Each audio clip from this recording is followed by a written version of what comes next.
केही जनावर र जीवहरूको स्ट्याचु अवलोकनपछि अब म आसान ग्रीन टावर माथि चढ्ने विचार गर्दैछु।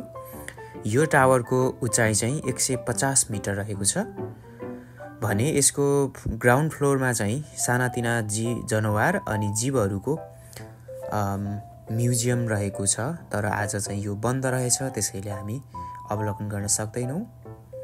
सो अब म चाहिँ माथि लिफ्टबाट जाने र त्यहाँबाट जमिनमा देखिने सुन्दर दृश्यहरू अवलोकन गर्ने प्लानिङमा छु है त गाइज।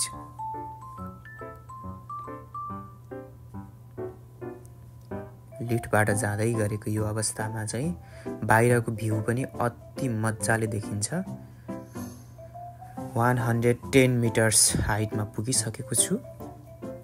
अब 120 मिटर्स हाइटमा छु भने म अब एक्जिट हुँदै गरेको यो अवस्था हो। र यो चाहिँ माथि भएको पनि सेकेन्ड फ्लोर हो। त्यो सेकेन्ड फ्लोरमा चाहिँ रेस्टुरेन्ट छ। यहाँबाट कफी जुसहरू पिउँदै हामी जमिनमा भएका दृश्यहरू अवलोकन गर्न सकिन्छ। तल चाहिँ केही इन्डस्ट्रीहरू र एग्रिकल्चर फार्महरू हामी देख्न सक्छौँ। विन्टर सिजन भएकोले गर्दा जाडो एकदमै छ। सो तलतिर चाहिँ एकदम सबै उजाड लाग्दो अवस्था मात्रै देख्न सक्छौँ हामी। र आज चाहिँ यो सिटहरू कति धेरै खाली छ त यो रेस्टुरेन्टमा भन्ने यहाँलाई लागेको हुनसक्छ। मलाई नि लागेको त्यही नै हो। तर यसको एन्सर रहेको छ आज ग्राउन्ड फ्लोरमा रहेको म्युजियम चाहिँ बन्द भएको हुनाले, यहाँ भिजिटरहरू चाहिँ एकदमै कम भएको हुनाले चाहिँ यो सिटहरू खाली भएको हो। म चाहिँ यति बेला ठ्याक्कै कफी अर्डर गरेर अनि एकछिन तलतिरको भ्यू हेर्दै आफूलाई आनन्दित महसुस गराइरहेको छु। र यहाँनिर छिटफुट मान्छेहरूको उपस्थिति चाहिँ छ नै आज यो तलको म्युजियम बन्द भएको अवस्था भए तापनि। यो चाहिँ 130 मिटर उचाइबाट तल जमिनमा देखिने बिल्डिङहरू अथवा भएका चिजहरू देखिने दृश्य रहेको छ। खास गरी म चाहिँ यहाँ एक्लै आएको छु र ठ्याक्कै यो छेउमा बसेर हेर्दा चाहिँ हल्का मनमा चाहिँ डर लागे जस्तो, अलिकति मुटुमा चिसो पसे जस्तो फिल चाहिँ हुने रहेछ। त्यस्तो खतरा केही नभए तापनि डरको महसुस पनि अवश्य हुने रहेछ। त्यो महसुस मैले गरेँ। तल हेर्दा चाहिँ अब बा खसिन्छ कि जस्तो फिल हुने। र अब चाहिँ यहाँबाट म निस्किन्छु र यो तल्लो फ्लोर भनेको चाहिँ टोटल्ली भिजिट गर्ने र त्यहाँबाट तलको भ्यू हेर्नको लागि मात्रै रहेको छ। अब म त्यहीँतिर जाँदैछु।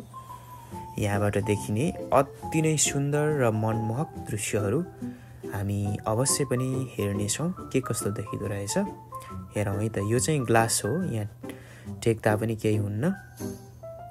तुइची मासे हो भनेको छ। यो चाहिँ कोरियन भाषामा भनिएको हो। यो चाहिँ नदौडिनु होला भनेको छ। यहाँनिर चिप्लेर लडेर चोट लाग्न सक्छ भनेर हो। फुट्ला कि भनेर चाहिँ अवश्य पनि होइन। र यो म बसेको चाहिँ अहिले तल जमिनबाट 120 मिटर उचाइमा रहेको छ। अब हामी हेरौँ 120 मिटर उचाइबाट तल जमिनमा रहेको मान्छेलाई कस्तो देखिन्छ भनेर। त्यो तल चाहिँ 1 जना 2 जना 3 जना र बच्चासहित 4 जना व्यक्तिहरू उतातिर हिँड्दैछन्। करिब करिब यो एकदमै देख्न गाह्रो हुन्छ। सानो यो लामखुट्टे झिङ्गाहरू जस्तो देखिने रहेछ। 120 मिटर उचाइबाट तल जमिनमा हिँड्दै गरेको मान्छेहरूलाई चाहिँ यो टेक्दै गर्दा चाहिँ अलिकति डर पनि लाग्ने रहेछ।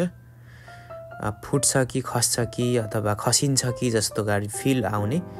एकदम खुट्टाको पैतालामा हल्का त्यो के भन्ने कुती लागे जस्तो हुँदो रहेछ क्या। एकदमै छुँदाखेरि जस्तो फिल हुन्छ त्यस्तै। मैले चाहिँ त्यो फिल गरिरहेको छु यति बेलाखेरि। म एक राउन्ड सरेर हानेर चाहिँ टक्क तल झर्नु पर्यो। म अहिले यो औँलाले देखाएको ठाउँमा छु र यहाँ भएका र यहाँबाट देखिने तलका भूभागहरू कस्तो देखिन्छ हामी हेर्छौँ है त।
ठ्याक्कै यही टावर हो र अहिले म चाहिँ ठ्याक्कै यो ठाउँमा छु है त।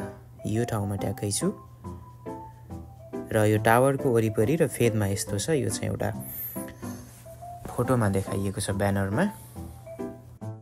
चाहिँ टक्क तल झर्नु पर्यो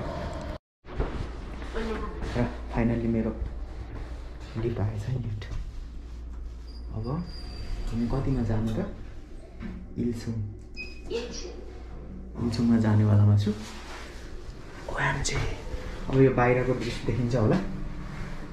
लास्ट डर लाग्छ नि। ओएमजी 10 मिटर माथि 120 110 हुँदै 90 मिटर यति मिटर म चाहिँ चढ्दैछु। 70 मिटरमा चढिसक्यो। लिफ्ट चाहिँ 60 मिटर होइन 50 मिटर है। म बाहिर निस्किन्छु। ओएमजी अब चाहिँ म आउट हुँदैछु। अब त्यही हो ल, माथि टावरको टुप्पाबाट चाहिँ म झरिसकेँ है गाइज। ल लास्ट टाइम मजा फिलिङ आउँदो रहेछ।